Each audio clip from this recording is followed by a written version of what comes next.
Assalamualaikum warahmatullahi wabarakatuh. Waalaikumsalam warahmatullahi. Oke, pemirsa sekalian, saya kedatangan tamu hari ini, pagi ini, namanya Mas Joko. Ini sampai kapan pun Joko? Insya Allah.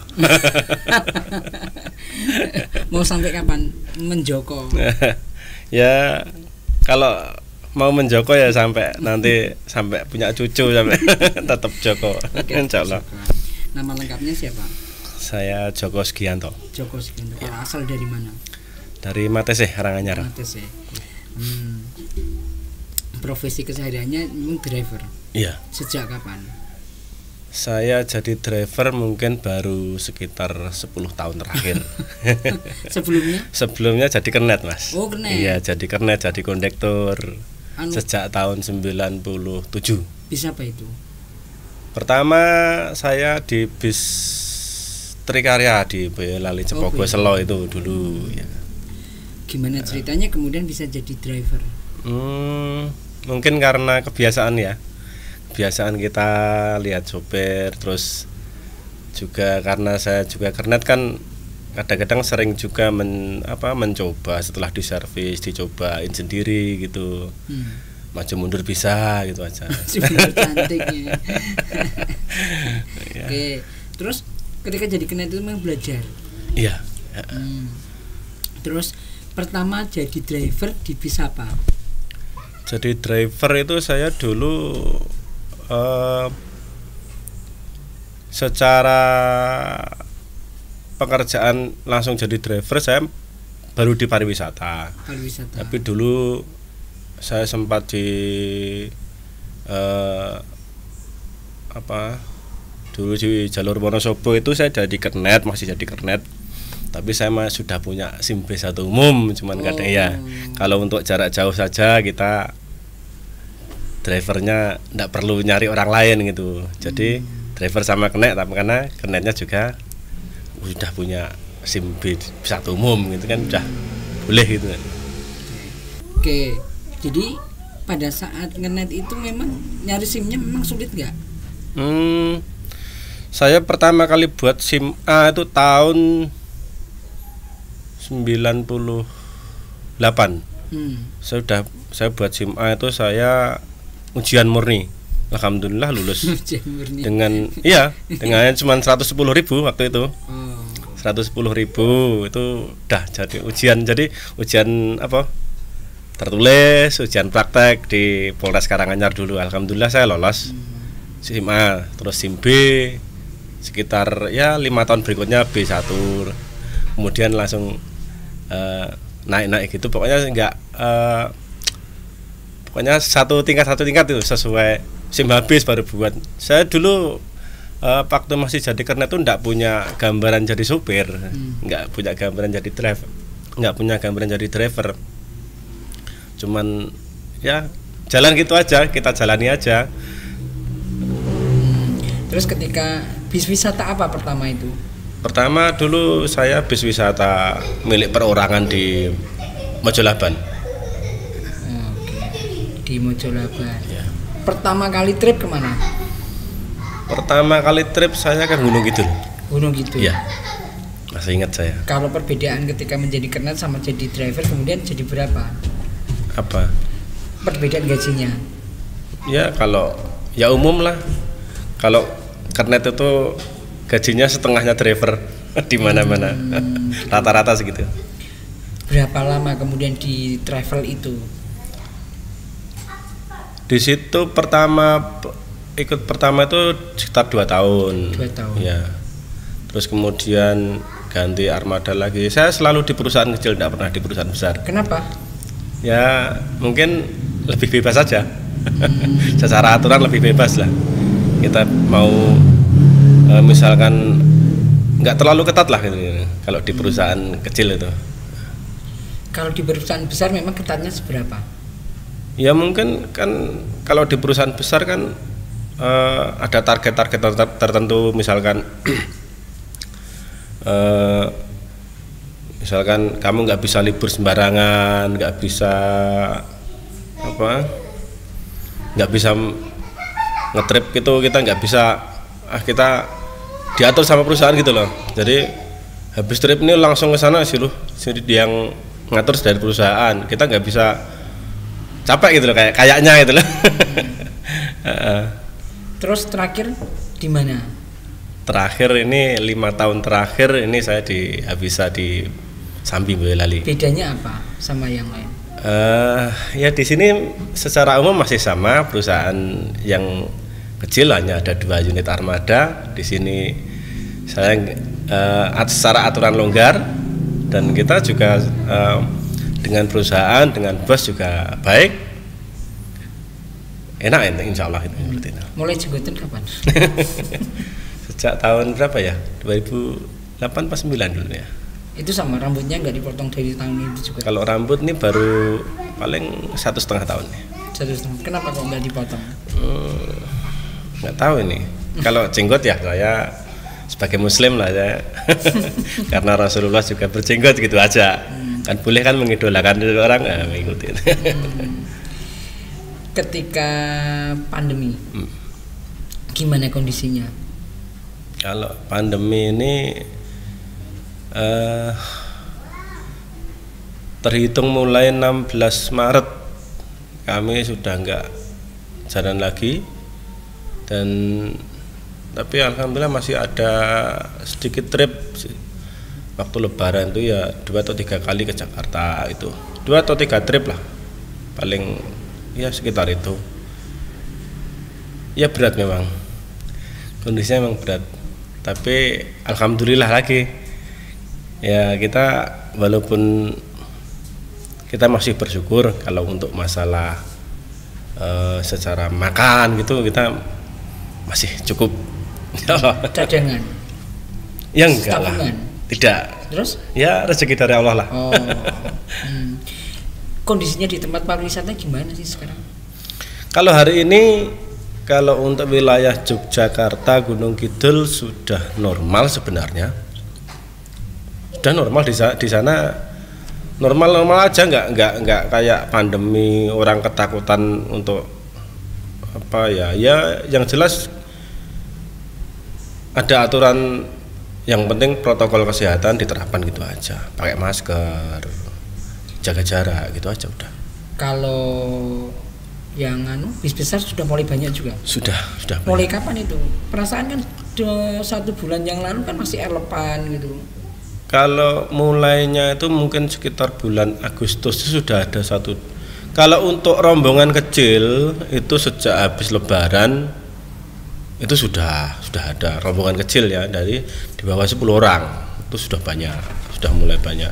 Tapi kalau untuk rombongan yang besar untuk saat ini memang yang kebanyakan rombongan di bawah 30 orang. Itu memang banyak, sudah banyak sekali. Kalau untuk rombongan untuk bis besar memang ya mungkin baru 30%-an lah, belum maksimal. Yang jadi masalah itu di mana sih sebenarnya? Petugasnya atau yang mau piknik atau di objek lokasinya? Yang mau piknik. Yang mau piknik. Takut. Ya ketakutan itu. Ya kalau saya pikir ya wajar lah. Kalau ada orang yang misalkan kita punya rombongan 50 orang, 1 orang aja dia ketakutan udah bubar itu. Terus satu beradali semua. Iya. Jadi kalau ada sekarang itu, kalau ada rombongan paling rombongan kecil-kecil. Ya paling 25 orang maksimal lah. Protokol yang diterapkan bagaimana di bis? Di bis kita sebelum masuk ditermogan, kalau memang ya semua ditermogan, wajib pakai masker, hand sanitizer ada, cuci tangan, siap gitu. Ya udah gitu aja. Yang penting kita terapkan protokol aja. Kalau dulu awal-awal dulu cuman armada itu 50%, terus kemudian bulan Juli Agustus itu boleh 70% dari kapasitas. Sekarang kemarin ini teman-teman sudah pada penuh semua. Oh penuh? Iya sudah. Enggak lagi joknya 21. Sudah penuh 50 orang, yang bangku 2-3 ya 60 orang. Enggak ada masalah apa-apa? Alhamdulillah sampai hari ini enggak ada masalah apa-apa. Tapi masuk objek lokasi juga tidak ada petugasnya? Tidak ada. Cuman pokoknya masker dipakai, terus sering-sering cuci tangan, itu aja himbauannya. Selama pandemi ini berapa kali trip bisa dilakukan? Kalau untuk pariwisata saya sendiri baru kemarin, tapi kalau di armada di kami sudah 3 kali. Sempat jemput yang dari bandara itu gimana? Oh, yang dulu itu ya dulu bukan ke bandara, itu mengantar itu mahasiswa yang Thailand itu. Dari Thailand atau gimana? Dari Solo di UMS, mahasiswa Thailand itu pulang ke Thailand. Kita ngantar ke Cengkareng. Pulang ke Cengkareng. Iya.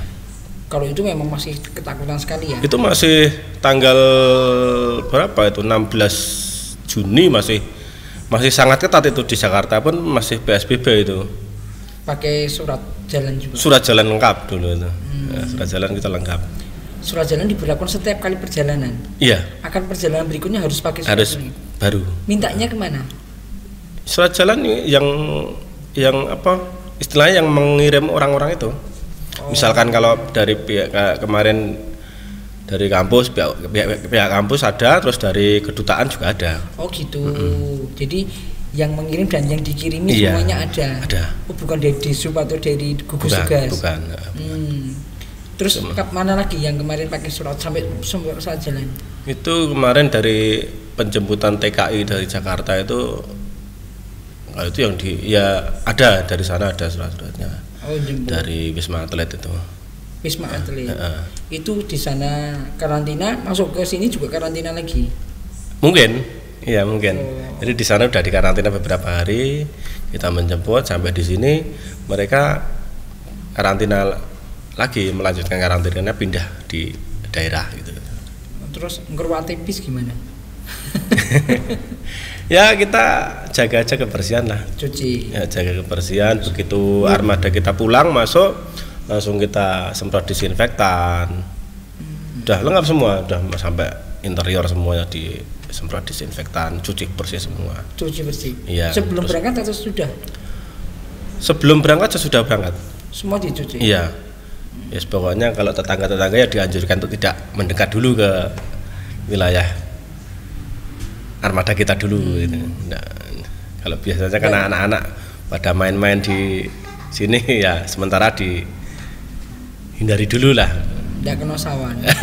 Cara ini baik. Nah, rencana terdekat ini kemana? Sudah ada rencana belum? Belum ada. Belum ada. Ya, insya Allah ada lah 1-2 ini, tapi belum jadwalnya belum ada. Kalau kemarin trip terakhir kemana? Ke Jogja itu? Kemarin ke Gunung Kidul. Gunung Kidul kemana? Di Pantai Sadranan. Oh, Sadranan. Iya. Dia tujuannya satu aja? Satu saja kemarin. Udah cinta gitu. Iya, memang di situ memang orangnya maunya cuma satu aja ya. Oh, tapi kalau armada yang lain atau biro yang lain ada juga? Ada, banyak. Oh, banyak juga, sudah mulai banyak ya? Banyak. Ada sekitar 10? Lebih. Oh, lebih ya? Lebih. Berarti sebenarnya objek wisata sudah mulai normal ya? Sebenarnya sudah normal, sudah terbuka lah istilahnya. Sudah terbuka. Kalau di Gunung Kidul itu sudah terbuka, terus di Jogja juga sudah terbuka. Pacitan kecuali gua. Nah, kalau ke gua di Pacitan itu belum boleh, Mang. Kenapa? Ya mungkin tertutup. Karena ruangan tertutup, mungkin. Karena di sini menyemprotkan desinfektan juga mungkin apa mubazir ya? Iya. Karena gua ini kan tinggi-tinggi. Iya, gua kan ya yang jelas. Semua gua. Ya, kalau sementara ini semua gua di Pacitan masih tertutup untuk umum. Tapi kalau untuk warga Pacitan boleh. Beritanya seperti itu memang. Kalau ke pantai-pantai sudah boleh semua. Pantai Pacitan enggak apa-apa? Sudah, teman-teman sudah kemarin sudah banyak yang ke Pacitan juga, ada beberapa juga. Oh, karena kalau ke pantai terbuka, nek virusan melompat-lompat gitu, lompatnya orang ketekan ya. Iya, mungkin. Harga, mengenai harga bagaimana? Harga ya, ini memang kalau harga ini ada beberapa pro kontra juga. Secara kita ada tujuan-tujuan baiknya, kita memberikan harga khusus memang selama pas ya masih pandemi ini, kita memberikan harga khusus, ada diskon khusus. Tapi untuk armada Dari pihak rumah makan juga ada kok diskon-diskon khusus juga. Teman-teman yang di pariwisata, di tempat wisata, rumah makan juga memberikan diskon-diskon khusus. Ya, pokoknya kita ini untuk yang wisata. Iya. Jadi dari armada, dari rumah makan gitu, tujuannya kan untuk membangkitkan biar ya jalan lagi lah, biar muter lagi lah. Meskipun kalau dihitung untung rugi belum untung, tapi kalau rugi insya Allah tidak. Jadi cukup. Ya. Loh, kalau misalnya di tempat wisata makan itu ada diskon itu dilewatkan kru birunya atau dilewatkan siapa? Ya biasanya kalau yang rombongan itu kan ada biro travelnya. Oh, bironya. Iya, nah dia nanti sama rumah makan gitu kan nanti ya. Ada diskon-diskon. Ya supaya kita juga jalan gitu loh. Jadi kalau biro travel ya bisa memberikan harga yang agak turun sedikit biar orang penyewa yang mau berkunjung itu juga nggak terlalu berat juga. Jadi sebenarnya ketika satu armada itu berjalan gitu, sebenarnya dia itu terkait banyak pihak gitu. Iya, sebenarnya. Ada makan, tempat wisatanya, ada bensin, aftur, apalagi masih banyak lagi. Jadi ketika sebuah armada itu tidak jalan gitu, yang rugi juga banyak. Ya di belakang kita paling tidak dalam satu kru kan ada 2 keluarga. Minimal krunya saja kan 2 orang misalnya gitu kan sudah 2 keluarga. Dalam nanti, satu bis. Iya, nanti ada tour leadernya juga punya keluarga. Nanti juga ada banyak. Dia kan nyomot biasanya.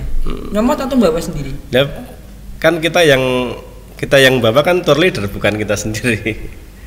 Penumpang yang bawa tour leader itu kan. Kita kan cuma disewa armadanya saja. Gitu. Kalau tour leader itu memang perannya besar berarti kalau gitu. Ya mereka kan yang istilahnya membawa marketer lah. Kalau selama ini bagaimana memarketingkan birunya Pak Joko? Kalau saya kan dari armada. Kalau saya dari armada ya yang penting karena kita armada kita bukan jenis armada yang terbaru, ya yang penting kita bisa memuaskan pelanggan, kita bisa menjaga agar pelanggan senang sama kita, nyaman, itu aja. Kalau hubungannya dengan biro-biro yang lain memang gimana?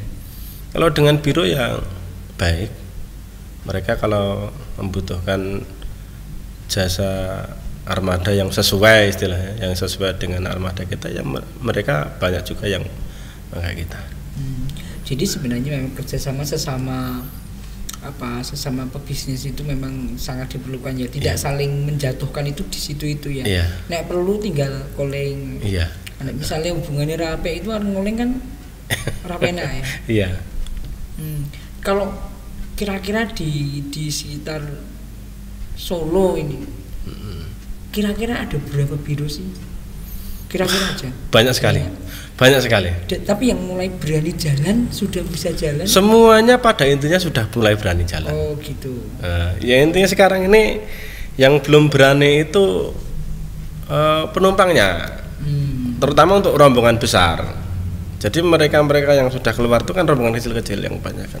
Untuk rombongan yang besar seperti rombongan kampung atau sekolah belum mungkin. Sekolah itu kan ketat, kalau ketat. Sekolah kan kalau pemerintah belum membuka lampu hijau tidak mungkin bisa keluar. Perbedaannya harga dari pandemi sama enggak itu sekitar berapa persen? Kalau sekarang mungkin ada sekitar 30-40% lah. Ya itu sebenarnya itu bisa dikategorikan margin keuntungan kita sebenarnya, tapi sementara ya keuntungan kita. Tapi kan bis perlu after. Ya itu kan sudah masuk. Oh sudah masuk. Sudah masuk itu nanti. Nah terus ngelolanya gimana kalau kayak gitu itu pesan? Ya kita pinter-pinter aja. Mana yang istilahnya primer, mana yang vital kita dahulukan nanti Kira-kira kalau misalnya akan mulai normal kapan? Kira-kira aja. Kalau saya ya nggak pesimis sih ya, mungkin 2021 baru normal. 2021. Mungkin untuk 1-2 bulan, 3 bulan, 4 bulan ke depan mungkin saya belum yakin juga. Karena pemerintah sendiri juga istilahnya gimana ya? Pemerintah itu masih cenderung mencegah, masih ya belum membuka seutuhnya lah. Belum membuka lebar lah kalau pemerintah. Yang paling ketat selama Anda trip kemana?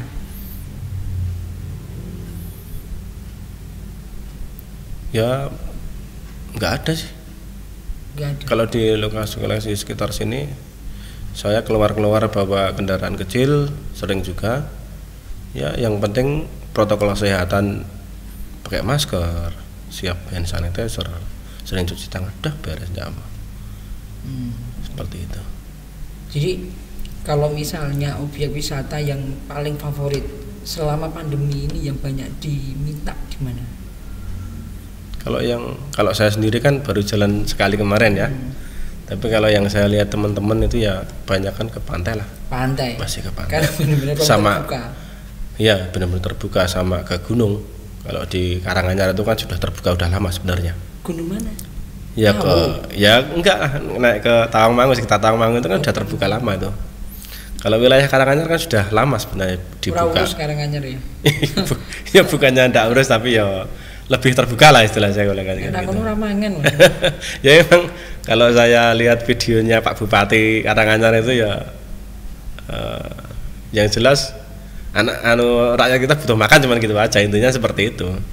Ya. Jadi ya protokol seketat apapun ya harus tetap dibuka, tapi protokolnya juga harus diperketat seperti itu. Trip yang paling ekstrim pernah kemana aja? Ekstrim. Di luar pandemi enggak, Pak? Ekstrim apanya? Pokoknya medannya sulit. Medannya sulit. Terus mungkin ya sulit dijangkau gitu.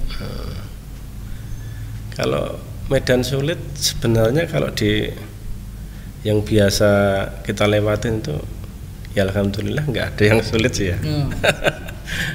Jalani aja. Ya kalau prinsip kita asal armada kita bisa masuk ya kita masuk aja. Itu maksud saya. Iya, yang mungkin kebiasaan. Dari jalan itu harus masih masuk lagi itu ada nggak? Biasanya tempat pengambilan biasanya malah. Penjemputan penumpangnya biasanya yang kan kita ke tempat penjemputan penumpang itu kan nggak setiap hari toh. Tapi kalau ke misalkan ke Gunung Kidul, ke Wediombo seperti itu, kita kan udah berkali-kali, jadi kita udah hafal medan lah istilahnya seperti itu. Kalau orang lain yang baru sekali mungkin menganggap itu ekstrim, tapi kalau kita udah 3, 4, 5 kali kan udah biasa ya seperti udah jadi biasa aja. Paling jauh kemana ngetrip? Kalau ngetrip pariwisata ya paling Jawa Bali lah. Jawa Bali. Iya. Jawa Bali berarti kan keseluruhan ya. Iya. Kalau ke barat? Ke barat saya paling baru ya Pangandaran, Bandung, Jakarta. Oh, jadi kalau keluar pulau belum kesana? Kalau keluar pulau reguler saya. Reguler? Iya. Di sopir biasa gitu? Masih keren dulu saya. Oke. Nah, kondisi seperti ini bagaimana caranya dengan mempertahankan apapun? Yang jelas kita tawakal sama Allah aja. Dari Gusti Allah. Iya, kita punya Tuhan, itu punya Allah yang kita meyakini Allah itu tidak bakalan menelantarkan kita. Terus ya kalau ada kesempatan jangan pernah dilewatkan gitu aja. Oh, sikat. Iya, yang penting halal itu aja. Nah, mengenai stamina, ketika ngetrip bagaimana jaga staminanya? Istirahat cukup. Istirahatnya pas apa? Nah, di tempat wisata itu istirahat toh. Oh, jadi begitu mereka jadi giliran ya. Iya. Begitu nyopir mereka sing istirahat. Begitu sampai jaringan sing istirahat. Tidur. Ya, kalaupun nggak tidur ya kita bisa tiduran lah gitu. Yang penting istirahat aja. kita ngobrol sama teman-teman itu juga udah hilang capeknya kok. Pakai suplemen nggak? Tidak. Mendem. Alhamdulillah sudah tidak. Sudah tidak. Aduh, gawat ini. Ya, setiap orang punya masa lalu lah. Emang masa lalunya gimana? Kalau yang masa lalu sebaiknya tidak usah lihat aja.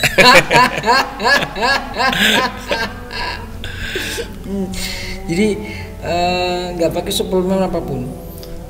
Nggak pakai. Terlama berapa jam nyetir? Kalau saya itu nyetir normal aja. Saya biasa 3-4 jam istirahat. Oh, 3-4 jam? Ya. Oh. Misalkan jarak jauh ya. 3-4 jam saya berhenti. Barang-barang 10-15 menit. Oh, itu di tempat makan gitu? Ya, bisa di tempat makan, bisa di rest area, bisa di mana saja. Itu membawa penumpang kan? Iya. Ketika di rest area misalnya berhenti tidak makan gitu, gimana? Ya enggak apa-apa. Oh, enggak apa-apa, mereka menyadari? Ya menyadari, enggak apa-apa. Oh, itu misalnya rest area kan nggak mesti rumah makan, bisa pom bensin. Maksudnya itu nawari yang mau pipis gitu? Iya. Oh, itu strategi tuh ternyata. Saya baru tahu ternyata. Siapa yang mau pipis berhenti, ternyata itu istirahat. Oh gitu loh. Oh, tapi sadar. Iya.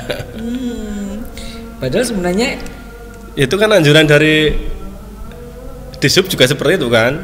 Anjuran dari pemerintah itu seperti itu. Jadi maksimal 4 jam itu pengemudi harus istirahat. Harus itu. Oh, tapi itu yang sudah rahasia online. Ya udah, pemerintah sudah malah Disub itu sudah seperti itu. Jadi juknisnya seorang drivernya sudah diberikan dari Disub itu seperti itu. Jadi 3-4 jam harus istirahat. Capek nggak capek ya istirahat aja. Jadi nanti nggak ada istilahnya dipaksakan. Kan kalau ada istirahat kan insya Allah aman. Kalau ngetol kemana yang jalur tol? Ya mungkin tol saya sudah Merak sampai Probolinggo sudah. Oh, jadi kalau ke Jakarta mending ngetol aja? Iya, tergantung permintaan. Oh, tergantung permintaan? Iya. Nah kalau penumpang kan maksudnya misalnya yang mau wisata apa pergi gitu kan dia nggak peduli mau tol mau nggak gitu? Enggak juga sih. Oh enggak? Karena ada juga yang pengennya lewat bawah aja mas, biar lihat kota-kota, lihat karena tidak semua orang itu butuh cepat. Mereka juga mungkin butuh pemandangan, butuh apa gitu. Kalau lewat tol sama enggak gitu. Iya. Ini kan gimana bedanya? Kan jadi ngantuk karena apa ya, sepaneng atau? Iya kan. Kalau lewat bawah memang cenderung ngantuknya. Ya ngantuk sih, cuman beda lah, nggak kayak di tol. Makanya kalau di tol, utamanya di tol saya pasti itu 3-4 jam pasti berhenti saya. Memang gampang sekali kalau di tol itu ngantuk. Iya, karena nggak ada variasi. Iya, nggak ada variasi, jemu. Oke, nah kalau misalnya ngetol gitu, beban tolnya dibebankan siapa? Penyewa. Oh, penyewa. Iya. Mereka nambah? Atau biasanya sudah include biasanya. Oh. Dengan sewa. Ya tergantung kesepakatan lah. Oh, jadi begitu misalnya pesan itu mereka sudah ngomong ini lewat tol atau enggak gitu? Yang kalau mereka nggak ngomong, kita yang menjelaskan. Oh. Ya jadi terang di depan gitu aja. Kalau ke arah timur ngetol juga? Ya kalau diperlukan ngetol. Oh. Kalau ngelewat ini kan di perbatasan di selat itu biasanya agak sulit. Gimana tipsnya? Ya kan orang mana dipisu-pisui.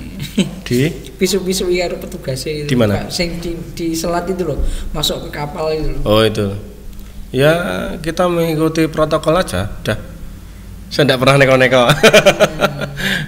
Semangat. Ya ikut protokol di situ aja, udah beres. Kalau misalnya selama perjalanan apa yang perlu dijaga? Misalnya makanannya harus gimana, minum gimana gitu? Ya kalau intinya kalau saya banyak-banyak minum air putih, terus makan ya jangan sampai terlalu kenyang, tapi jangan sampai lapar. Kalau saya seperti itu, tips saya seperti itu. Bawa cemilan nggak? Bawa, saya selalu bawa. Ya. Biasanya favoritnya apa cemilan? Favorit saya ya segala macam keripik. Oh keripik, ya. Oh pantesan. Pasti anak. Karena gimana? senam mulut gitu. Iya, itu juga termasuk mencegah ngantuk juga itu. Jadi senam gitu sehingga kan jadi orang ngantuk. Iya. Kalau minum kenapa air putih? Ya kan kata dokter lebih sehat. Tapi kan mungkin di perjalanan butuh energi mungkin yang manis gitu. Ya kan kita kan energi kita insya Allah sudah cukup lah. Kalau kita butuh manis, ngopi-ngopi itu ya waktu berhenti ngopi-ngopi. Oh, waktu berhenti aja. Nggak bawa kopi. Beberapa teman pakai bawa. Tapi kalau saya lebih suka air putih. Oh gitu ya. Ya. Sehat tetap ya. Insya Allah. Harapannya apa terakhir? Apapun. Harapan saya ya pandemi ini segera berakhir. Teman-teman bisa kerja lagi. Udah, itu aja. Yang penting kita selalu bertawakal sama Allah. Mudah-mudahan Allah memberikan yang terbaik, dan kita dengan pandemi ini jangan berburuk sangka dengan Allah, dan pandemi ini harus kita imani sebagai salah satu takdir Allah yang pasti terjadi untuk ujian untuk kita. Kita bersabar atau tidak, itu aja. Oke. Ya. Cukup menarik yang seorang driver, tapi mungkin bisa menginspirasi kita banyak hal, bahwa ya semuanya memang akan terjadi dan itu hanya perlu dilalui saja, dan itu cuma perlu sabar harus mulai. Pemirsa, semoga bermanfaat dan menginspirasi Anda, memotivasi Anda, dan mudah-mudahan Anda bisa mendapat pelajaran dan hikmah dari bincang-bincang kami. Semoga bermanfaat. Assalamualaikum warahmatullahi wabarakatuh. Waalaikumsalam warahmatullahi wabarakatuh.